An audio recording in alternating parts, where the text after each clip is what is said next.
So in a previous video, we talked about how we can use these layers down here to segment up our scenes to have better organization. And then we also talked about how we can use a layer other than our main layer that we're clicked on here as sort of a makeshift in-file little library, a place where we can kind of think of as kind of like the backstage where we're pulling props at will as we need them. So if I click on this layer here, here's where we were keeping our stuff in the using layers video. So the method that we're using to get our objects from this kind of behind the scenes backstage layer here, we're sort of using as a little library, was to just duplicate the object and then move it to that layer. So for instance, if I wanted to add a copy of this plate and knife and spoon, I would click this, shift select the knife, shift select the spoon, press D to duplicate, and then click, then press M to bring up my move to layer menu, then select the layer I want to move that stuff to, which is this first layer here. And then so if I click back on that first layer down here, and there's the plate and spoon and knife I just added. And so this worked okay for this sort of simple little scene we were doing, but even with something like this, there's some issues with this. So if I come down here to my outliner and I drag it up like this, first of all, we can see we're starting to get a lot of duplicates here in our outliner of things. In addition to muddying up your outliner and making it harder to work with, it's also eating up a lot of unnecessary resources. All these duplicates of all these things are increasing the total amount of faces, and if each of these had their own material, that would be even worse. So it makes it harder to work with over here, and we're using up more resources. But there's a third reason why it's not really great how we were getting this stuff here. And that is, say rather than just 2 dinner guests, there was like 15 or something. So it was like a huge table and all sorts of weird people were at this crazy little dinner. And then say I decided, oh, you know what? I want to add a detail to this plate. If we were doing it this way, I would have to go back and add that detail to every one of those plates. So for instance, if we go back to our little layer we're using as this makeshift library here, and I clicked on this plate, press tab to go into edit mode, and then press space for face selection, and then alt select this loop of faces here. Say I pressed Control E to do an individual extrude, something like that. Switch my pivot point to individual origin, so when I scale, these will all scale in on their tiny little origin point at the center of each of their faces. And then maybe press G to grab, middle mouse to constrain. And okay, so yeah, say I just wanted this extra little detail on the plate or something. Now when I go back to my main layer, it doesn't carry over to any of these plates. So we're wasting resources, we're muddying stuff up, and if we want to make an adjustment or say add a material or add some sculpting or something to a particular object, we're gonna have to go back and replace every one of those, which would suck.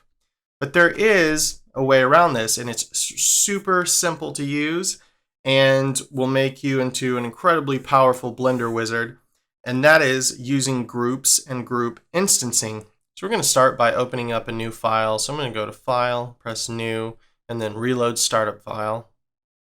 And so I've got those 3 files we're using from before in my examples folder. So I'm going to click on my examples folder here, press my Expand Library button. If you don't already have these, you can get them at blendersensei.com/store. They're in the video example files section of that page, and they're free, of course, so you can just download those. And so what I'm going to do is press X to delete that cube there. So the 3 files we're going to need are this draw mesh monkey bust, this object from selection, and this subsurf modeling. And then of course, once you download those, you're going to want to put them into the folder where you keep your assets library. If you didn't watch the video on setting that up in the beginning of this series, I recommend going back and doing that.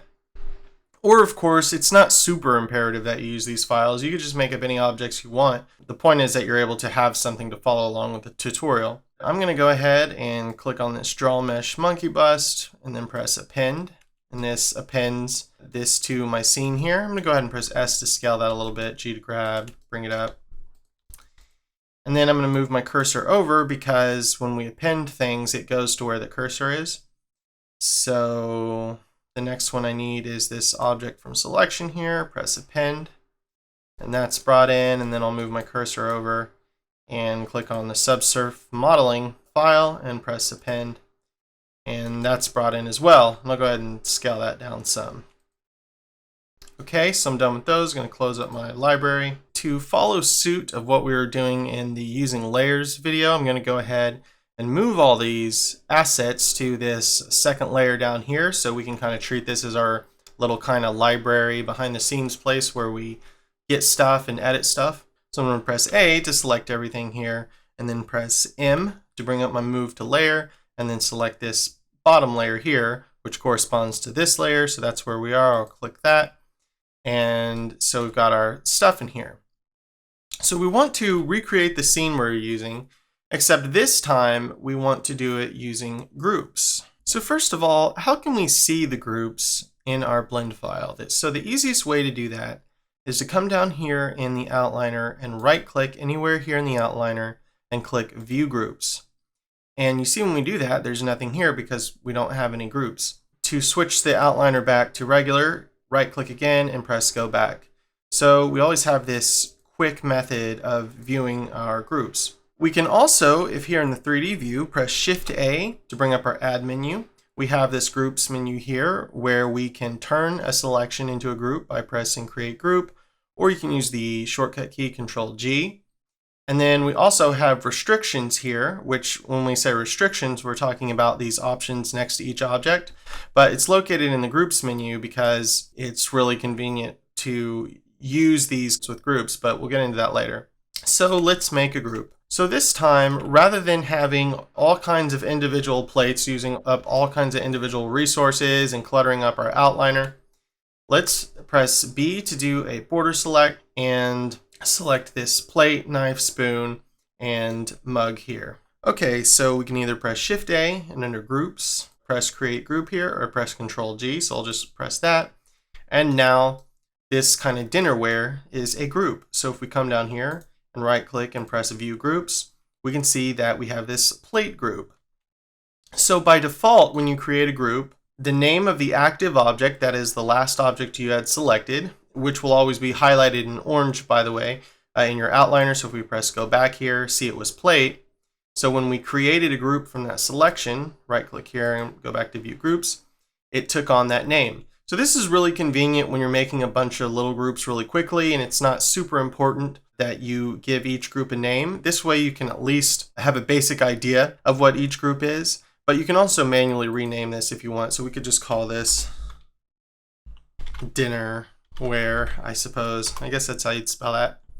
Okay, so we've got one group here, and let's make another group out of the Suzanne podium thing. So we want to click on one of the objects here to make it active, press B to do a border select to select the rest of everything, and then we can either press Shift A and create group there, or just press Control G if we're doing a bunch of these, is a little bit faster. Notice we have a new group pop up here that says podium group, and once again that just took the name of the active object in that selection to help give us a more meaningful name of this group.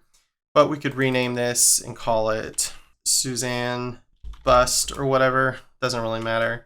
And let's click one of these objects in the selection we're about to make here. So to make something from it active, press B to do a border select, and then let's press Control G there, and we get this third group which says Suzanne Borg group because that is the name of the Suzanne head, is Suzanne Borg. And that actually works out pretty good. Only I'm just going to get rid of the group bit there. Okay, so we've got these three groups now. So once you turn something into a group, it turns green, which is actually kind of a nice mnemonic device because you can think, okay, green group, green selection group. And then the other thing that happens too is that if we click on any member of that group, all the rest of the objects belonging to that group will be selected. So this is really useful. So we can now click on this Suzanne head and then press G to grab and it will be moved. In some sense, this is kind of similar to parenting, but doesn't give you so much flow control over everything. And so I could click on our dinnerware and that all becomes selected. We can disable this functionality if we want though by pressing Shift A and under Groups here and under Select Group. You can either select individual groups here or turn off Select by Group. And so if we turn off select by group, then we can just grab each of these objects individually, even if they belong to a particular group. You're going to want to probably switch between these two methods every now and then. But even if we have that back on, so under groups and select group, if we turn select by group back on, we can still get individual control over something if we click and then hold and then say press G to grab it, and then we could like move it or press middle mouse to constrain or hold control to constrain it to the grid or something like that. And I'll press Control Z to undo that movement. You can also edit the last object that you clicked on like this. But it is nice to be able to click on one member of a group and the whole group be selected quite often. But let's go ahead and under select group, disable this, select by group. You can also get to all these same group options down here in the outliner. So we right click to get to this menu here, which we can go back to our regular outliner view or view groups. But we also have these same group options such as turning on or off select by group, etc. So we can also add or remove objects from a group on the fly. So if I click over here to my dinnerware, say I decide, you know what, I don't really want this mug to be a part of this group. I can click on this mug, and that is of course with select by group turned off, makes it a little easier to do. And then press Shift A, and under groups, I can click X from group, which will remove it from the group. If this mug belonged to multiple groups, which you can have all kinds of different objects belonging to different groups, just like people can belong to multiple groups, so can objects. So if we press Shift A, we could remove the mug from all groups or just a specific group. We could actually add this mug to any of the other two existing groups if we wanted to, if we wanted it for some reason to be a part of them. But we could remove it from the group by pressing X from group. And then when you do that, all the groups that that object belongs to will pop up, and it says, you know, pick which one you don't want this to belong to anymore.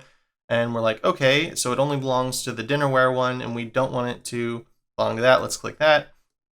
And so now this mug is no longer a part of this dinnerware group. So if I were to press Shift A and under groups, select group, turn on select by group, when I click on any member of this group here, you can see it's all getting selected. Also here in the dinnerware over in our outliner, if we click this little plus sign, we can see all the objects belonging in that group. And actually the knife and spoon are under plate here because this knife and spoon are actually parented to plate. So it's kind of reflecting the parenting hierarchy here as well. But everything belonging to that dinnerware group's there. Everything belonging to the Suzanne board group is here, as you can see. And the Suzanne bust with the podium and the Mr. Suzanne head and all that stuff. Okay, so I actually would like this mug to be a part of this dinnerware group, so I'm going to click on it, press Shift A, and under groups here, I'm going to select add group here, and then when we do that, we get this little menu that pops up, and then we just choose the one we want to add this mug to, and we want to add it to dinnerware, so we click that, and now it's back a part of that group again. So if we click dinnerware under here, we can see there's the mug, there's the plate. So now has come the time to construct a scene with the power of group instances, or for short, we can just call them instances. So I'm going to click back on my first layer here, press Shift C to recenter my 3D cursor there, and I'm going to press Shift A, and under Mesh, I'm going to add a plane. I just want to build up another little table real quick, so I'll press S to scale, then S to scale again, but hold my middle mouse to constrain the axis in which it's scaling, maybe about like that. Press Tab to go into edit mode, E to extrude there, and press T to bring up my tool shelf, maybe turn on bevel for that, that looks alright. And I'll press Tab to go into edit mode, press space for face selection, select this bottom face here, press Shift D to create an object from the mesh selection, S to scale that a little bit, and S to scale this inward, middle mouse to constrain, E to extrude. And there's just a simple table made of a base and a top here of two objects. Press Shift to select this, G to grab, middle mouse to constrain. Do it like this. And I think I'll go ahead and parent this top part of the table to the bottom. So I'll select that top part, Shift select the bottom part, and press parent. Now whenever I just grab this bottom part of the table, the whole thing will move. Press Control Z to undo that movement there. Okay. Alright, so we've got a little table here. Let's head back over to our layer we're sort of using as our library. Let's put some dinnerware on top of that table. Only now, rather than duplicating all this, we can just call on an instance of it. So I'll click back to the first layer. So I'll hold Alt and right click on the top of this table, which will set my cursor directly on top of it. I'm going to press Shift A. You may not have noticed, but actually this instance category here, this was not here in our add menu until we added our first group. So this instance option shows up once we add a group. And so under instance, we can select from any one of our groups to add an instance of that group. So an instance is kind of like a clone, but you can't go into edit mode with it. It doesn't have its own individual mesh. An instance is sort of like a homunculus version of an object, or it's kind of like a ghostly hollow version, if you will. So let's select dinnerware. Notice too that this instance object has this big orange crossy thing. That's actually an empty. An empty is just sort of a symbol within our 3D view to represent the position of something. But I'm going to press G to grab, middle mouse to constrain to bring this up some. And I'm going to press S to scale this down. Say it like this. Press 1 to go into front view.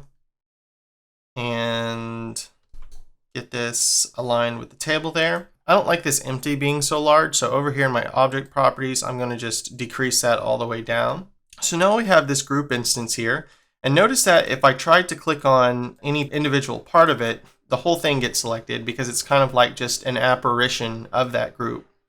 So if we come down here in our outliner and I right click and I press go back to get out of groups, we can see this dinnerware object here, which dinnerware was the name of the group, but it is represented by an empty icon. And that's how we know that this is an instance. So I could press G to grab, move this down like this. I could press D to duplicate this, hold middle mouse to constrain, bring it along the table like this. To say I wanted to flip this around, I could press Y to do that. And so I could actually shift select this other one. And so those are all selected, and I could press D to duplicate those. Say I was making some kind of arrangement, on this table. And that would be enough right there. So these would need to be spread out a bit. One easy way I can spread these out is if I select each one of these. So if I press Z to go into wireframe, I can see, okay, I got all the things I need selected. Press Z to go back into solid viewport shading. And then if we come down here, you may notice this little button here next to where you change your pivot point. And this is actually a super, super cool feature here. This allows you to manipulate center points rather than transforming the object directly. So I'll show you what that does. So when we turn that on and we press S to scale, we're able to actually scale the distance between objects rather than scaling the objects themselves. So it's a really cool, handy little button, I find. Okay, so I'll turn that off. So we've now made these 4 instances of the dinnerware group. And you'll notice up here in our info bar, it says memory. The amount of memory that's being used, because each one of these instanced groups here, they don't have their own mesh. And if we added materials, stuff like that, they wouldn't have their own materials. They would all be linking back to one specific thing. This significantly reduces the amount of resources our file uses, both in the size of the file when we go to save and how much memory and processing power is being consumed in keeping this big world alive. It's an awesome way to be able to, handle stuff like this. I should mention too that I made these other 3 by duplicating this first instance, but I could have, if I wanted to, added these all individually the same way I added the first one. So I could just press Shift A under instance and select the one I wanted to add dinnerware. And then of course I would have to scale down that empty size because it's just annoying visually. And then, scale down each one of those. But I could have done that way too, just so you know that that would have been doing the same thing. But I don't need that because I already duplicated those out. I'll press X to delete that. So in addition to helping us save resources, why is using group instances so incredibly badass? Well, the reason is that we can move around each one of these instances and scale it, whatever, what have you. We could actually animate all of these individually too, if we were going to do that. And all that stuff would be remembered and stay unique. But back in this layer where we have the actual group here, the core source from where those instances are emanating, if I press Shift A and under select group, turn off select by group. Any change I make to any member of this group, whether it's position or changing its mesh, adding material, sculpting it, whatever, is going to reflect in all of those instances. Meanwhile, they get to keep their own unique scaling, rotation, animation, and stuff like that. So say I decided that I actually wanted this spoon to be rotated different. I could press 5 to go into top view, press R to rotate this, and say I wanted it to be, I don't know, something like this rather than like crossed, and I could rotate that a bit. G to grab. And so yeah, something like that. Now when we go back into this layer, every one of these instances are changed, but they still get to keep their own personal, transformation, their own rotation, scale, and animation or whatever. So that's awesome. That's super cool. Likewise, say I decided, you know what, the mug's handle should be facing towards the guest of this dinner party. So let's click back here. I could press 5 to go into top view because it's just easier to rotate when you go into an orthographic view, like front, left, right, top. Press R to rotate, do it like that. Now when we click back on our first layer here, of course, all these mugs are now changed. So say I wanted to give a material to that mug, I could come back here and under my material tab, and we haven't really gone over materials much, but we will soon in the future. Here is my material library. Of course, any material you see here that doesn't have a little dash by it is a cycles material, and anyone with a dash is just a regular Blender render material. So we could give this like this ceramic white, press use to use that material there. And if we go back to our main layer, of course, they all now have this. So if I were to down here in my bottom 3D view, look at one of these mugs and press my render preview button, we can see this mug is now reflecting things. Although it'd probably be a bit easier if we turned on quick lights. So let's look at it like that. And we can see how shiny and reflective these mugs are. Cool. So we could go ahead and back on this layer here, our kind of little library layer. We could say give that same material to that. I could press Q to bring up my zero brush options menu, and under material options, assign material and do this ceramic white we added to the mug. And then we could click the knife and then say come over here and choose this metallic paint and press use. And so we could select the spoon there and press Q, and under assign material, select the one we just added for the knife. So select metallic paint there. Of course, we could have just selected the knife and the spoon and then just added that to both of them, but I didn't think to do that at the time. Okay, so I'm going to click back on our first layer, and of course that has carried over to all these other instances, which is sweet. And down here in my camera view, we see that the default color of this metallic paint is blue under this surface here. So let's go ahead and change that to gray. So I'm going to bring all these values, RGB, all the way up to 1, which makes it basically white, and then bring the value slider down to make these kind of gray. And let's press our render preview button. Okay, that looks good. Let's turn off render preview. Earlier, we talked about how you can remove or add items to a group. So if we click back on our layer where we're keeping all our stuff here, adding or removing objects from the group will also reflect in each of those instances. So that's super cool. So say, for instance, if I were to click on this knife, press Shift A, and then under groups here, click X from group, and then select the dinnerware group like that. Okay, so this knife is no longer a part of this group here. If we click back on our main layer here, notice none of these instances have that knife anymore. So if we were to switch back to this bottom layer and press Shift A and under groups, select add to group, and then of course click the dinnerware one, which is the one it would belong to there, and then switch back to our main layer, it's now back there again. So pretty much anything you do to these groups will show up in these instances, which is supremely powerful. Okay, so let's go ahead and bring in some instances of the Suzanne Borg head and the monkey bus. So I'm going to press 5 to go into top view, and I'm going to right mouse click over here. let's say about there or so, and let's press Shift A, and under instance, let's add a Suzanne Borg instance there. We could press 5 going to top view, R to rotate, hold Control to constrain the rotation if we wanted to get it just perfect there, and move it to be something like this. Maybe G to grab, 3 to go into right view, and just maybe have it kind of like this looming, staring down at the drink kind of thing. Across the table, we could either press Shift A and add another instance of the Suzanne Borg head, or basically doing the same thing would be just to duplicate this instance we already made.